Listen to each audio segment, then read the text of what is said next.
stage of putting together our Biltong box. So we've already put together a dehydrator, so we've got somewhere to dry the meat, and we've already wired a case fan to an adapter so that we've got a fan that works with the box. In this episode, we're going to be looking at curing our meat and getting it spiced up ready for hanging. Let's get started. Okay, so first thing we're going to look at is what we need to cure our meat. I've got a 1.2 kilogram rump roasting joint. I've got our spice mix, which is 2 tablespoons of coriander seeds and 4 tablespoons of whole black pepper, which I've just crushed up quite coarsely in a pestle and mortar. Then we've got our actual marinade itself. That is 50 ml of Worcester sauce, 100 ml of cider vinegar and 100 ml of malt vinegar, all together in the jug. We've got a bowl for doing the marinating in, and we've got a sharp knife for cutting up the beef. Right, so first thing we need to do to prepare our meat is we need to remove all this tough sinew that you can see on the top there. While it's not inedible, it's not very nice once it's been through the Biltong drying process. You'll find it goes really tough and chewy. So what we do is we just very gently remove the white parts with a sharp knife. Don't worry about it if you remove some of the meat. You'll always lose a little bit, but obviously keep as much as you possibly can because that's your Biltong that you're losing with each bit that you take. What we'll do is we'll just go over the whole joint and remove as much of this as we can.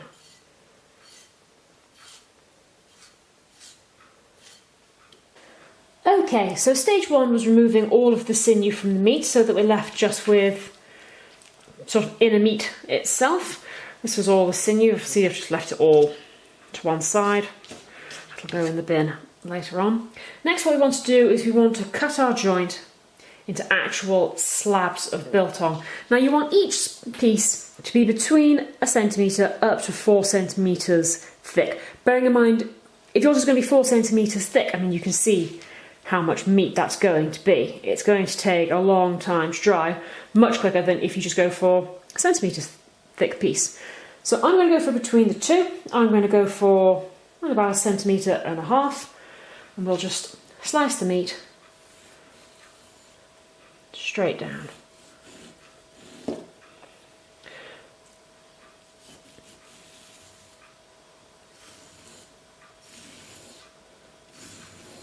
See, it's nice and marbled inside. That'll add lots of flavour.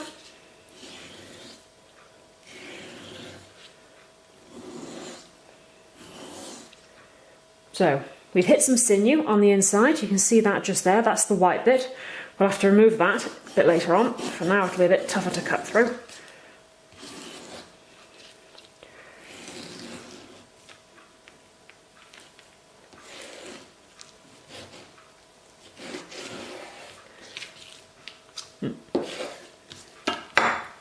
And that's the sort of size piece that you're looking at making with Biltong. So you want it to be quite a thick slab of meat. That bit will come off. We'll just hang that piece up separately. Don't worry about little pieces. Little pieces just dry quicker.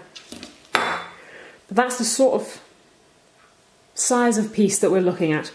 You can see this sort of thick bit of white that runs down the middle just there. That's sinew, the same as what we took off the top. So we'll just cut that bit out. You don't want that to be in the finished product because it's really tough. Just remove that piece. That one though, absolutely fine. Pop it to one side and we'll cut off the next one. Okay, so we've cut the joint down into suitable sized Biltong pieces. Now what we want to do is we want to get it marinating. For that we're going to need our glass bowl, and then we just pack the meat into it nice and tightly as we can.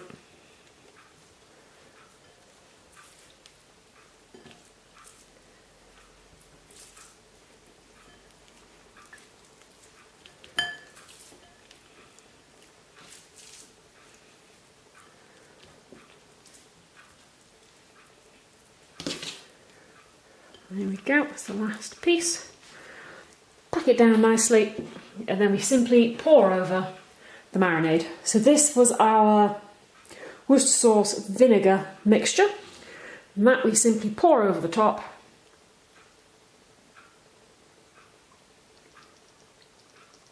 As it goes down, you'll hear it forcing the air out.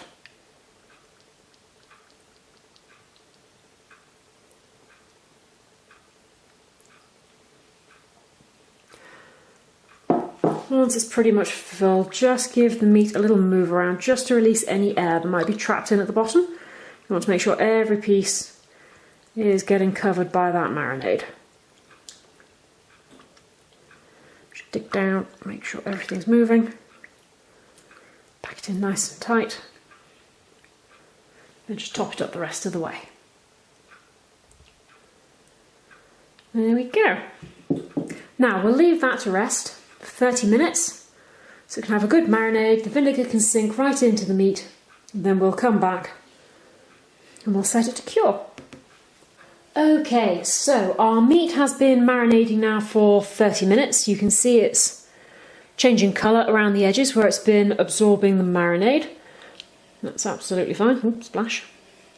So next what we need to do is we need to get it curing in a salt solution so that it can start to draw the water out of the meat and start the drying process.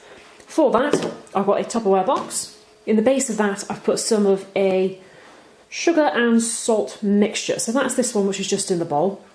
And that contains 400 grams of table salt and 150 grams of soft brown sugar. And that's just to sweeten the meat up a little bit, but the salt is there to really kind of like draw the moisture out of the meat. So each piece of meat just comes out, let it drain, pop it over to the bowl just to save the marinade to one side, just let it drip, and then we pack each piece into the box on top of the salt. Next one, put it out, drain off, and into the box. Next.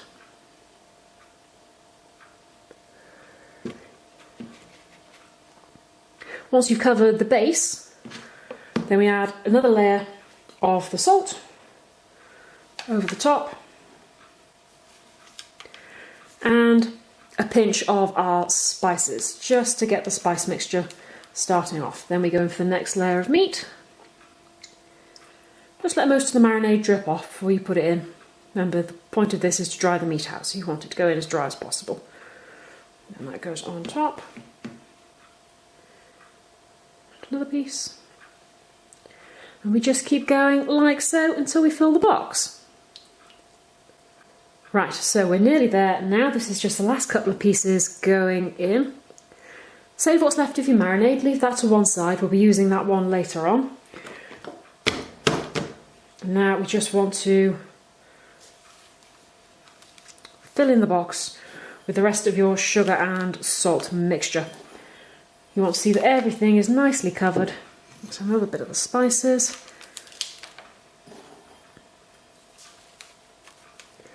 Have a look around the edges, make sure you can see if there's any gaps. You can move the salt down. You can already see down at the base of that box just there where the moisture's starting to be drawn out of the meat. So the process is already starting, which is great. Just empty that in there. Give it a shake. So everything's settled nicely.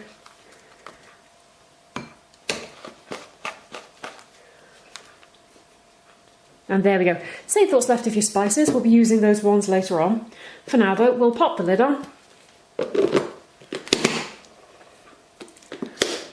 And we'll leave the meat to cure in the salt mixture for between 1 and 3 hours, depending on how salty you like the end product to be. Personally, I don't like it to be too salty, so I'll be leaving mine for about an hour and a half. And we'll come back and we'll see how it's doing. Right, so our biltong has been in its salt solution now for a couple of hours. Let's have a little look at how it's doing. Right, you can see how much liquid has come away from the meat from being in the salt and the brine. So what we need to do now is we need to get it cleaned off and then hung up in the dehydrator to dry. So I'll just pop that to one side. This is the same marinade that we used earlier, just what remained of that when we took the meat out. I'm just going to top it up a little bit with some water.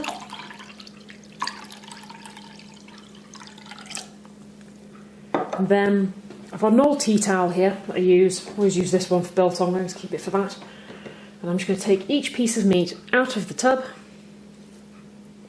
As you can see, it's full of salt, it's starting to go quite stiff. And you pop it in the marinade and just wash it off. Wash off every trace of the salt. You don't want any left on there. Right, and then pop it on the tea towel and just do that for every single piece. Taking them out, washing them off until they're all nice and clean and ready to go. Okay, so all the biltong pieces are out now. They've all been washed off and patted dry. You can see how dark the meat has already gone. We've really changed colour. There's a bit there that's still fresh. You can see how pink it once was and how dark it is now. You can probably hear in the background as well that I've got the biltong box just here. That's all set up and is heated up. That's been on the go now for about 20 minutes. So, last stage of the process, we need to cover our meat in spices and then we need to get it hanging up in the box. So, here's the remainder of the pepper and coriander spice that we had earlier. Just going to pop that in a bowl. We're just going to take each individual piece of meat, pop it in, and just pat it down and really sort of work the spices into the meat so that it's nice, thoroughly coated and pressed in to all the cracks. And we just go through each piece like that, each one, rubbing it in, making sure that every piece has got a good coating. Really pressing it into the cracks. Let any excess drop away. And just go around each and every single piece.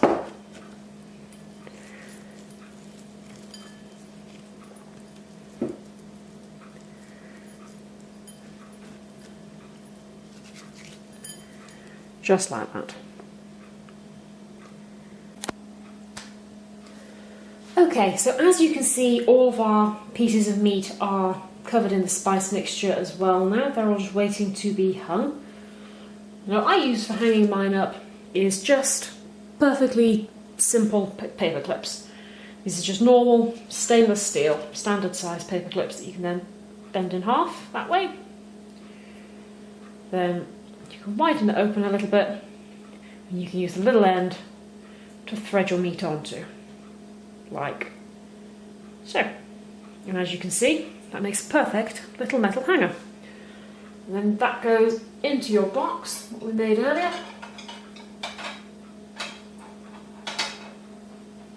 One at a time, just take each piece over and hang it in the box. And there we go, there's all the biltong hanging up in its box.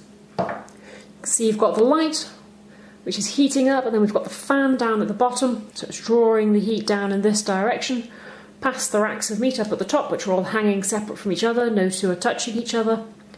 And they should dry out in between I'd say 2 to 5 days, depending on temperature and humidity, and how thinly or thickly sliced each individual piece is.